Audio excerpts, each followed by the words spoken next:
राज्यर सरकारी medical college मानकरे pre एवं पारा क्लिनिकल पाठ्यक्रम रे पीजी करुवा डाक्तर मानकु एणिकी मिलिबो आर्थिक प्रोत्साहन। पीजी करुवा डाक्तर मानकु मासिक 18,000 टंका लेखाए आर्थिक प्रोत्साहन प्रदान करबाकु निष्पत्ति नैछन्ति राज्य सरकार।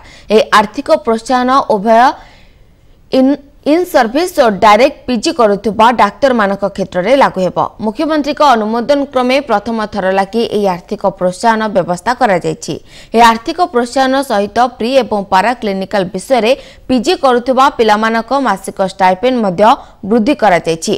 प्रथम वर्ष रे पाउथिबा मासिक स्टाइपेंड 39,950 टंका रो 48,302 टंका को, द्वितीय वर्ष रे पाउथिबा 41,899 टंका रो 50,658 टंका को, तृतीय वर्ष रे पाउथिबा 43,848 टंका रो 53,014 टंका को वृद्धि करा जायछि।